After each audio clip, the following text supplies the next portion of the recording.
This online access tour with our special guest, Kiri Dalena, is the first encounter with Leaky Archive, the new digital project at the Rautenstrauch-Joest Museum. The ambition of the project is to work in collaboration on the museum's collection database in both digital and in real-life spaces in order to make its content and structure more democratic, open, and polyphonic. Although the project is new, the artist, filmmaker, and activist Kiri Dalena has been working for a couple of years now with the 3,781 photographs concerning the Philippines at the museum. In her work, Snare for Birds, which is the work we are getting into today, Kiri dives deep into the RJM's historical photo archive and interacts with photographs of the Philippines taken during the US colonial occupation over 100 years ago. This research in different states was part of the exhibition Resist, The Art of Resistance in 2021 and the exhibition COUNTERIMAGES Prolog, which ended yesterday. Kiri Dalena lives and works in Orzon City, Manila, in the Philippines, but today she's contacting from Kassel, where she's building her new work for documenta. I'm very excited about this new project, Leaky Archives, and I think that Agustina mentioned earlier that I was part of the Art of Resistance exhibition, and in some ways, I think we already did a leaky, a leaky archive concept there, where after looking at the photographs and seeing the immensity of it, and I really saw the need for more eyes to be looking and interrogating the images. So just so you know, for the Resist. I was a remote artist at that time in residency, and at some point we became three. So that's when I also invited two more artists to come in. That's Lisa May David, who's based in Berlin, who eventually also started like engaging with colonial archives, and then Jacqueline Reyes based in New York. So they came in, and so it became more dynamic, and more perspectives and approaches came in. So I've been working or engaged with RJM since 2020 in the middle of the pandemic. And but now the idea that we're going to show is like perhaps to explain the process, and starting with the database. Yeah, so maybe I would like to say two things. Like Kiri and I would like to share two things with you today. So, but also make a warning. So in the chat, like the idea today is to do more like a multimodal presentation. So we are also sharing Kiri's edited version of the database you received from the museum. So you can find it in the chat. In that way, you can check if you have in particular interest, or you can check afterwards the presentation, what she's going through. And but we will also like to point out that the images and the topics to be discussed today and in the file link in the chat can be disturbing. So there are violent and drastic depictions in the pictures. And we know from my own experience that this can give rise to different physical and emotional feelings. So please, we invite you to decide if you want to take part of this presentation and also check the file or not. So Kiri, sorry. Would you like to tell us about how you encountered the database and the photographs? You're muted. Sorry. Okay. So it was around August in 2020 when I first spoke to Lucia about Lucia wrote to me and told me that they found me. In a way, they found me and found out about my work with photography, and invited me to become an artist in residence remotely. And when I remember when they first asked me if I was familiar with the photographs of Dean Wooster, it did not ring a bell. I did not know if it was, I'm sure, of course, it was a function of the lack of a teaching of history, or perhaps I ended my interest really did not go that far back.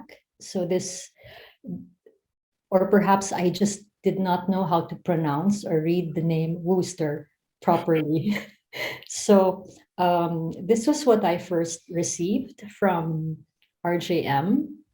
So this is the Kiri Dalena material. So they gave me at first precisely this, the context material, which includes information, basic briefs about what is in the RJM, the Cooper's, specifically the Cooper's Lawson collection. And then they gave me this one, okay, the database that they have organized, where they organize these photographs, as well as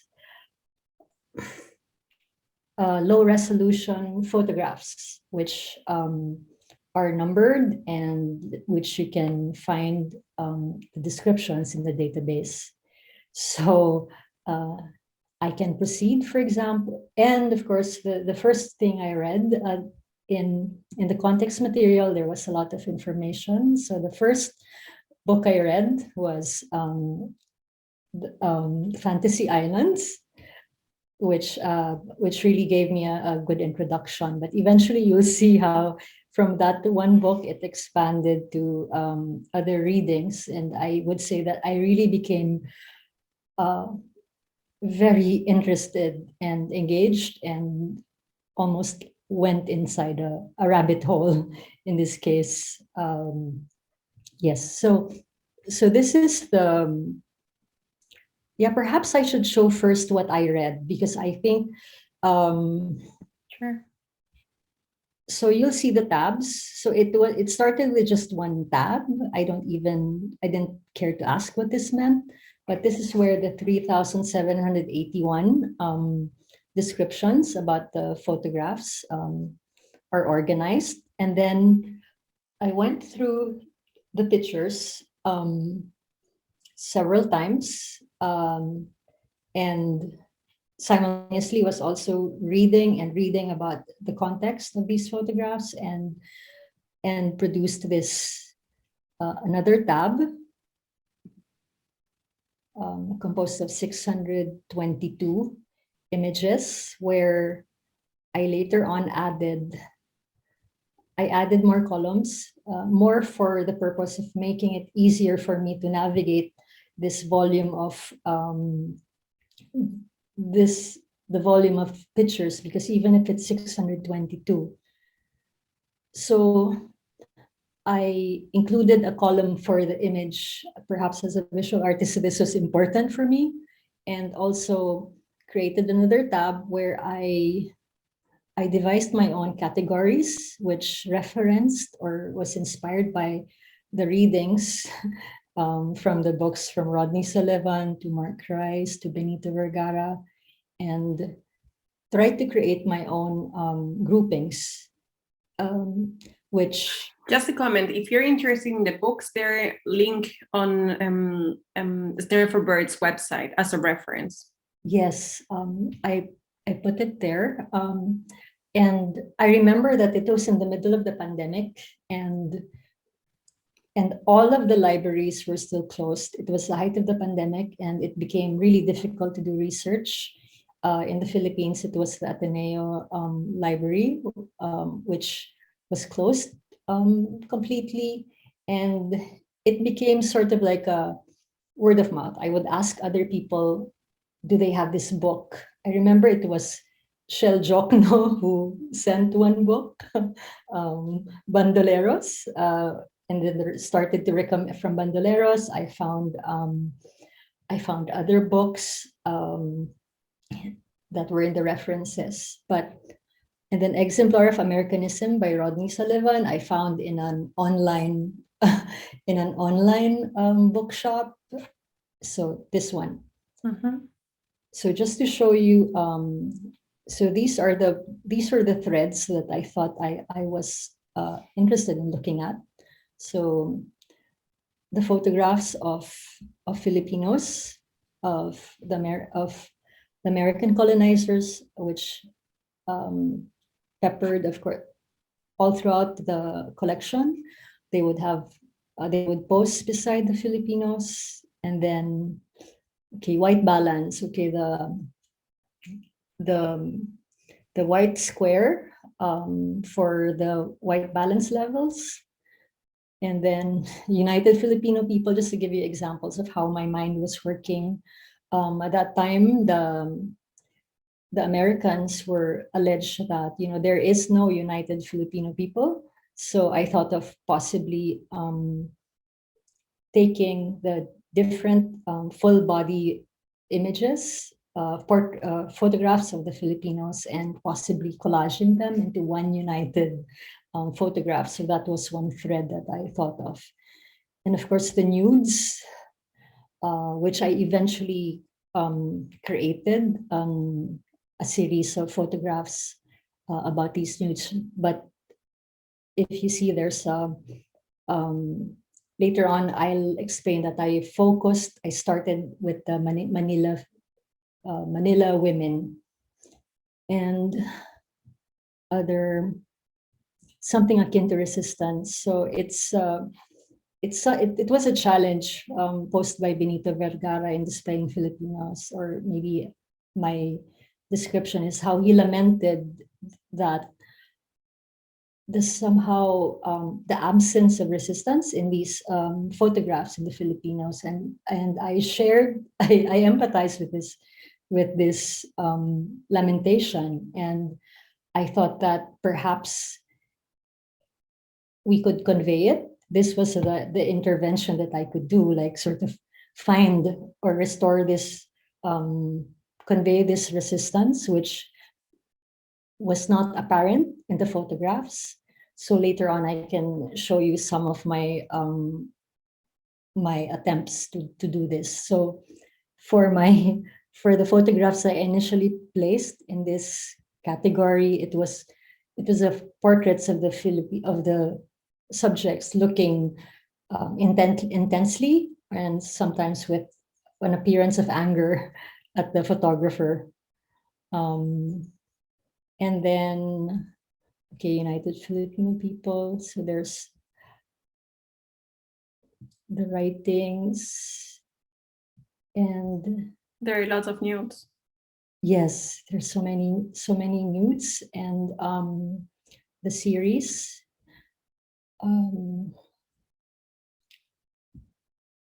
So it can go on and on. There's also a series like the Ladrones.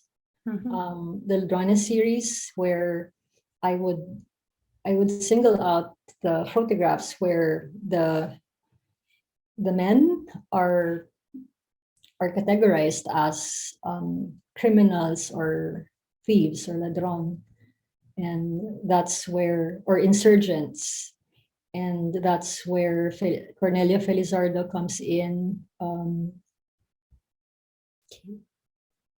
So there, just a run through of all of these. And you were saying if it was just a thief, then they wouldn't take so many pictures of them yesterday. Again? That you were saying that if it was just a thief, they wouldn't take so many pictures of those people. There is, you're referring to the series on Felizardo, where I was really wondering why the photos were taken from different sites, post-mortem photographs. So yeah, so it was his photograph that immediately caught my attention. I remember that at first it was all a blur, but then when the photographs of Felizardo came in, I thought that, was I interested in this photograph because it resonated with the present so much. The images of Filipinos killed, the postmortem photographs of victims of the drug war or extrajudicial killings in the Philippines. So I thought of that, and at the same time, this was the time when a labor leader was killed in the Philippines, and his postmortem photos were also shown, and similarly, a knife was also used. So it resonated, and that's why Felizardo was the first thread that I followed. And later on, found out more about him, that he was one of the officers under Macario Sakay, a resistance leader in the Philippines, and he was not a thief, as they said, but a general in the Southern Tagalog region, specifically Cavite. So there. And then, of course, the before and after photographs, Francisco, and then the Philippine Constabulary in Baguio.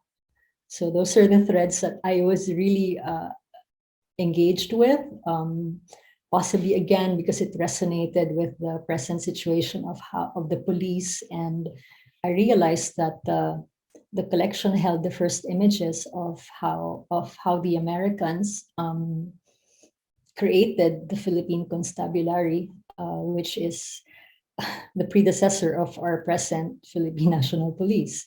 So those are the threads that I came about, and of course, Snare for Birds, and so there's really a lot, and in the end, you will see that in the 2 years, it was only possible for me to follow a few of these threads. Okay, so there, so that's the database, and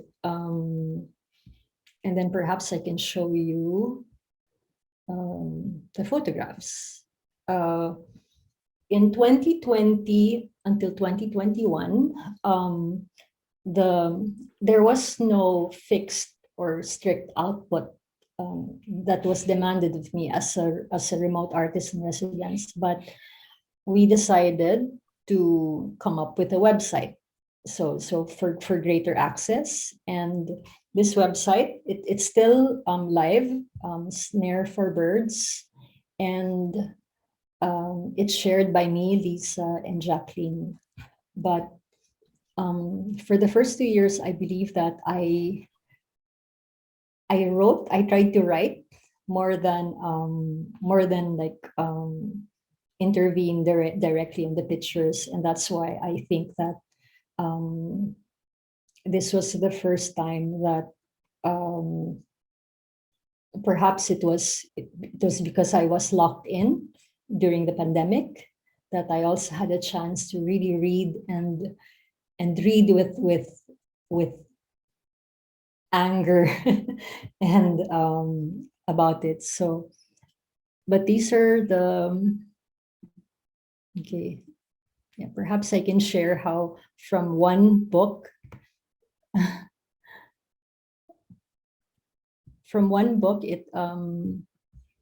it expanded. From the Mark Rice was recommended by RJM, but from this single book, it just to expand Benito Vergara, and then also readings that I found online, Vicente Rafael, Vic Hurley, Nerissa Balse, David Brody, so Rodney Sullivan, and then later on, I singled out the books which I felt had, I really referenced for what I wrote. So it's all in the website.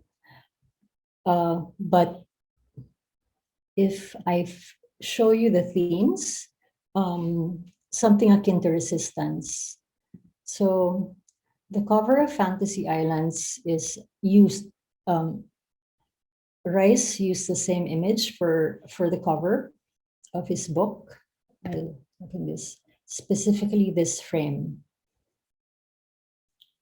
But there are several shots of this Bontoc Igorot girl, and I decided to, because she was smiling in the cover, in this photograph in the right, and one of the first experiments I did was to just merge these photographs and see if the expressions would change. And I would say that this was my first attempt to show a sort of a resistance. So it ends up with her hiding her nudity, but at the same time with a face that's no longer smiling but angry and confrontational. So this was one, and then the difficult photographs, the women, the Manila women. I remember.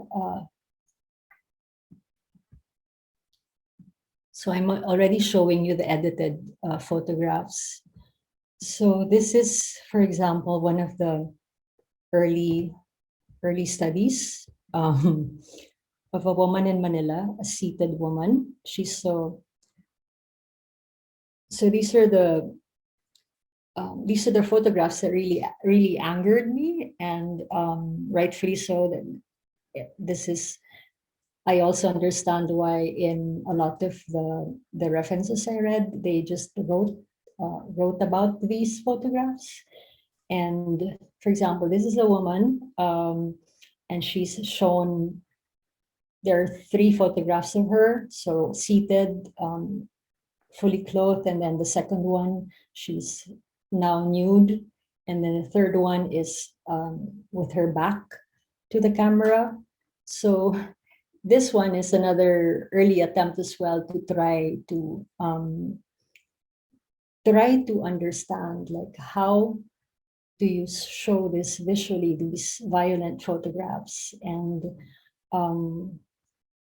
I ended up not showing this photograph in COUNTERIMAGES, but just so that you would understand my process, I thought that, okay, I'll put all of them so she's not alone. So the woman, all 3 women in one frame. So she's accompanied by, at least she's not alone. And so that was how I was thinking. And then, yeah, so these photographs really made me cry. And it also made me wonder, because there are some photos with the picture missing, so you'll just see the cardboard. So you really think, like, what could have been in that photograph? It must have been even more violent. Especially there were 14-year-old Filipinas in those photographs. So later on, can I ask you a question? Oh yes. You were talking about anger. Yes. And were the pictures that made you angry, or was the historical labels? Because, like, there are many terms in the historical labels that also are triggering, to use a word. Yeah, I think they were happening all at the same time. That's why I would say it's overwhelming. The captions, the captions, the image, and this idea that I thought that I understand why they were not shown, but then at the same time, I would say that maybe if they were shown, we would really realize how terrible, how horrible the situation was during this time. And until now, Dean Worcester, for example, and these photographers are being venerated. But yeah, I mean, there is merit and, of course, strength in writing about these pictures, but there is it's a case-to-case basis. But I think that something also happens when you see it, but you're in for something that can traumatize you, really. And that's why I also like the dialogues about that we had in RJM in the beginning. So there. Okay. But yeah, both the captions and the text, and then reading about, like, the context of these photographs, just combined. And yeah, and then later on, I would say that it's not a project that can be done instantly, at least in my case. I don't think that I could just, like, produce something next month. It was something that needed time, really. And so I'm glad that I had this time. And also, so here, so it's the same one, for example. So these are like the earliest studies of like, I was still thinking, like, how do I show this woman?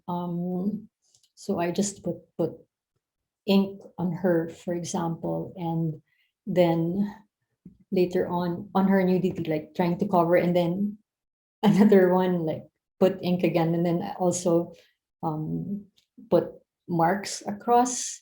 So these are like the studies, which when I went back to them eventually, I sort of like, oh, so this was how my mind was working. And then this is what ends up in the exhibition. Okay, Iris. Let me start with that same woman.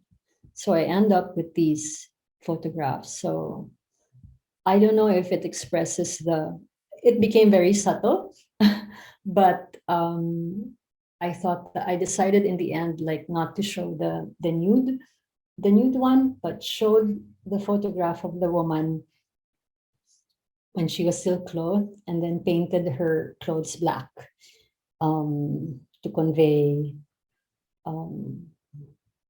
definitely like what I wrote before, mourning. It conveys mourning, but then I would say that black also conveys protest or resistance. So for her and for the other women who were in that series, I painted all of their clothes black.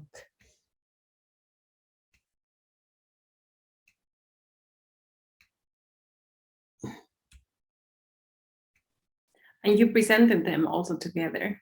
Yes, I presented them together, and so I started with, there's a lot of course, women, Tagalog women in their Filipinianas, but for counter images, because we were constrained by space, we could only present like, I think 8 to 12 photographs. I prioritized the women in this series of photographs where they were undressed for the photographs.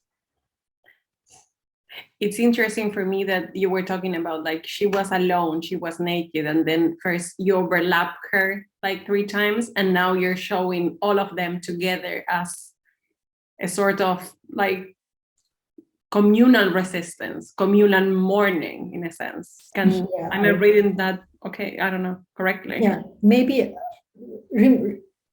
I was also maybe thinking about how in some experiences of trauma or in a violent situation, like sometimes we imagine ourselves like disassociate and become several people, like as a way of coping. So those are the meanings that I would, I could think of for that. But definitely I did not want her to be alone. And I thought that, okay, I put her other selves in that same photograph, so she's not alone.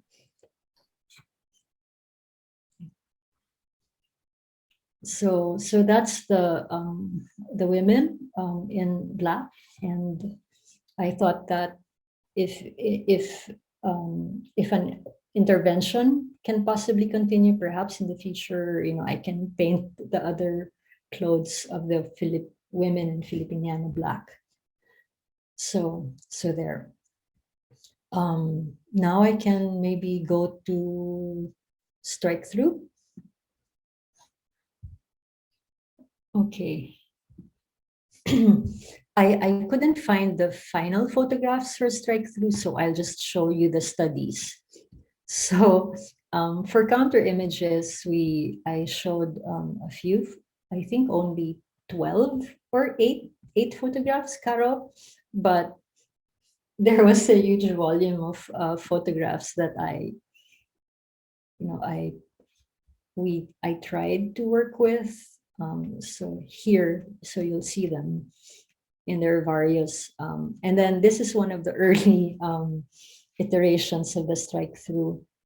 And then this, I think I used for this one calligraphy pen, and I think this was influenced by because I explained that I did I love to read, but this is the only time that I've had the opportunity to really like focus on a subject and just read and read. And perhaps the conventions in writing influence this, like the strike through as something that means that something needs to be corrected. And this was when I started with first with just typing. Okay, I'll show you that one. These are the earliest tests for the strike through. So I just typed over it, like over and over and over again. So the strike through, and even with the Tinggian women. So that, and also the text, if you noticed, I also the caption. So there's something wrong and it has to be corrected. So it was like a literal way of conveying that. So, but instead of doing it digitally, in the end, we did it here. So writing directly on the photographs. So they're first with pencil and then later on with calligraphy ink. And why did you decide to do that by hand and not on the computer? There was something about the doing it on a real surface that I think spelled the difference. Maybe it's not. I don't discount the possibility of, when you have no other choice, you work with something digital. But I have to admit that when I also saw, I was looking at the pictures digitally, like on screens for so long, but then when I finally saw them in the flesh in the museum last year, it created an impact. I don't know why.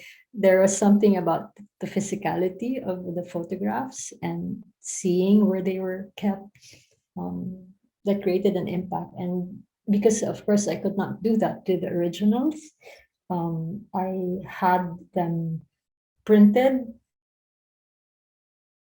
and then I did it.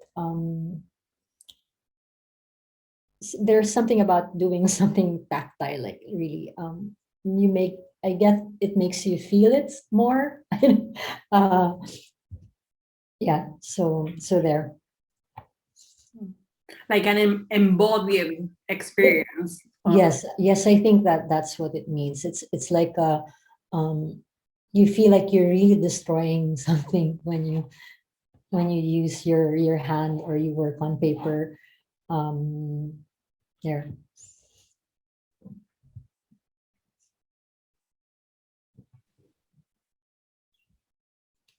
So these are the ones.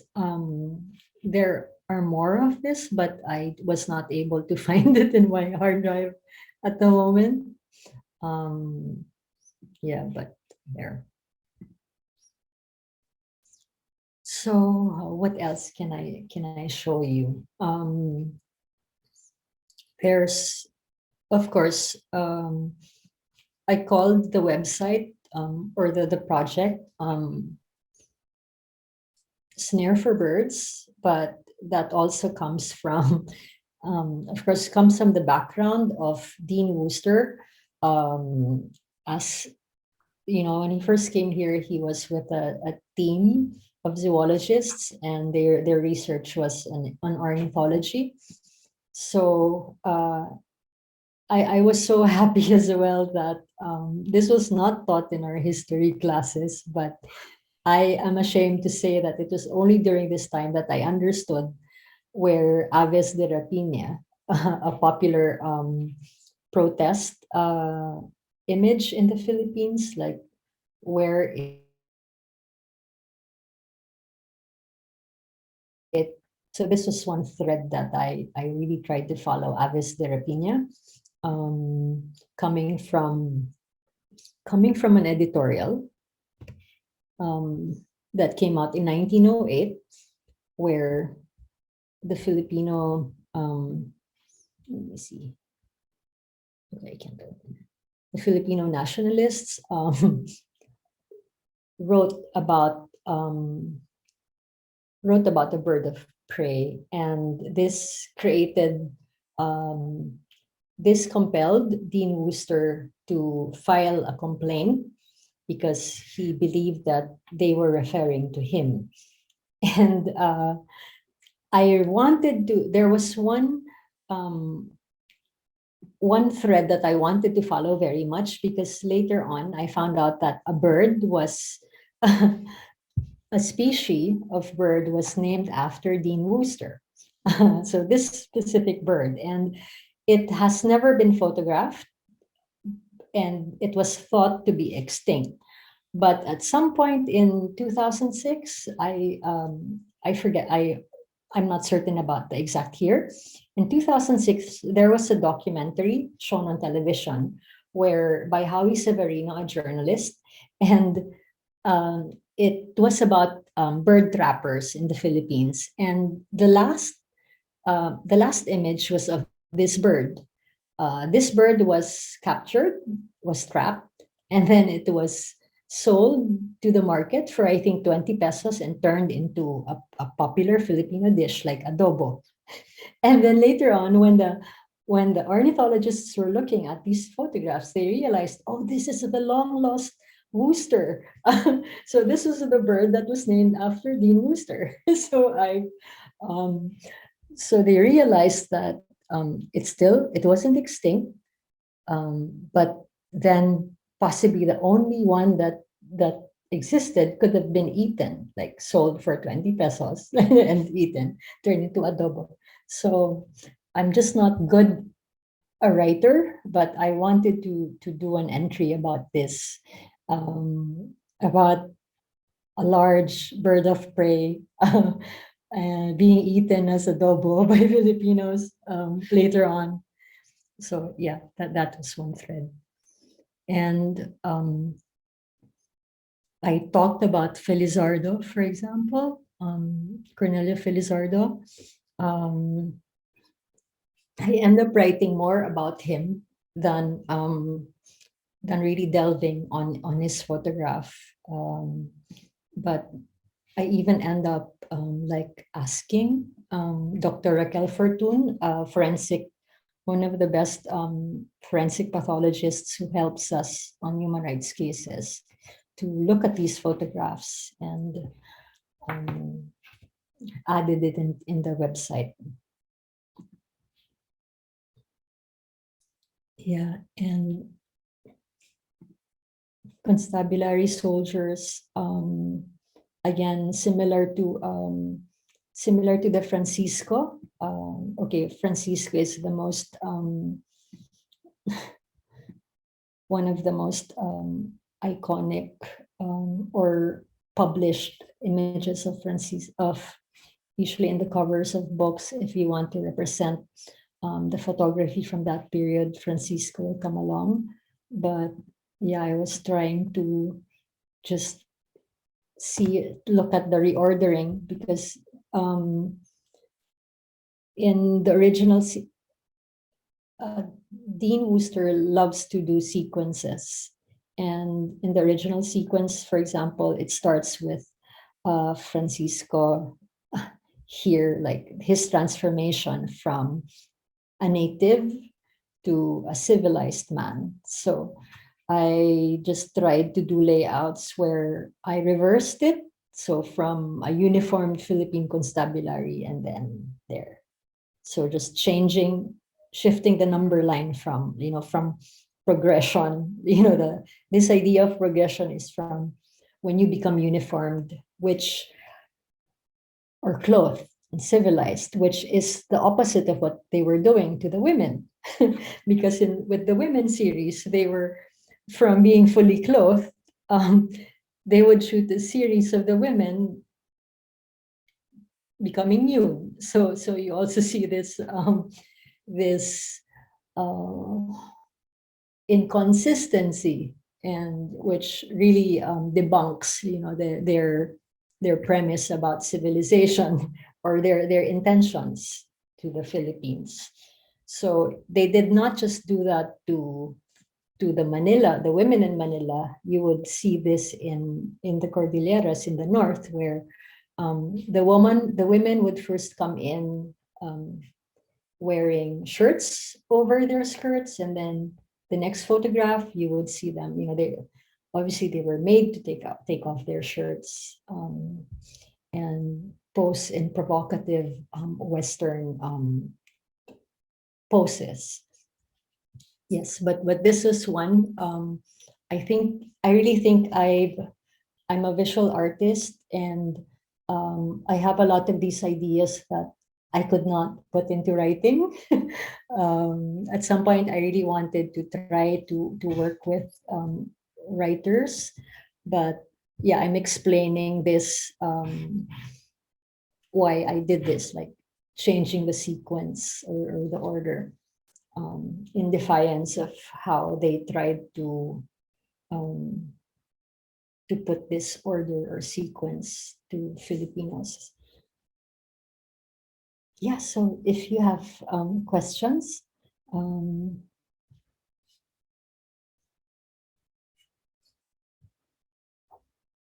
Do you have any questions?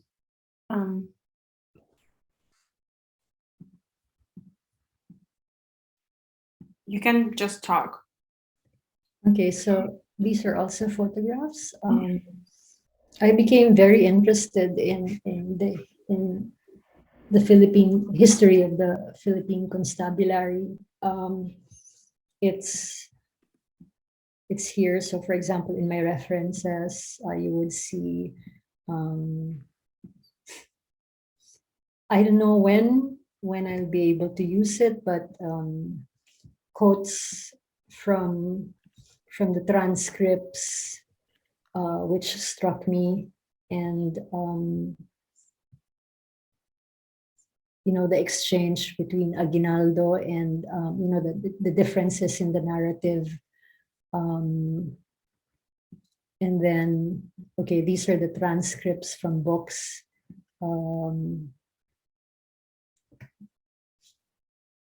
Instructions for government photographer. I saw this and thought, oh, it would be, and then of course later on I was also led to readings about the history of the police, and found out how this one is, okay, let me see, where is it? Okay. The End of Policing, Alex Vital. So from there, there's a section there, as well as from one of the books by, I forget his name, but traces like the influence of this period in the Philippines of the Americans in terms of intelligence, the intelligence work, or the history of policing in the America. So this connection of the police violence in the U.S. and the Philippines is linked, and they in this research they talked about how this period where the Americans had free reign in the Philippines to experiment with intelligence, or perhaps also strategies in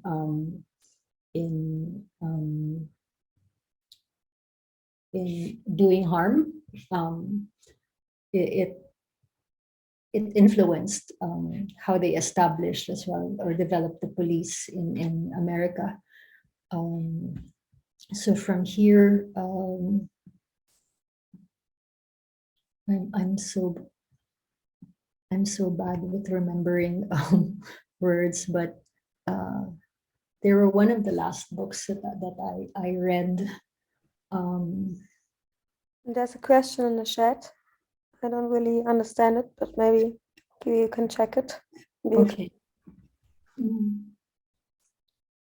Okay, question. Nisira writes Adam Hoshit on General Alf demo. Where is the question? Nerissa, do you want to? Hi, hi, sorry. Sorry, Kiri. Kiri. Kiri, were you talking about Adam Hochschild? He wrote about Ralph Vandeman. He started off as a general, a captain in the Philippine Constabulary, well, the colonial army. And then is that the one where, that's what I read in. Yes, I think so. There are many of them who started their careers in the Philippines. Yes. And went on to become decorated heads of, in fact, CIA and there's FBI, yes. FBI, Yes. So, yeah. So Sorry. I've been really wanting. It's an ambition. The history of the police in the Philippines. I still haven't found like one place for all of it, and because of the situation in the Philippines, where the police has really done so much harm to especially in the last 6 years.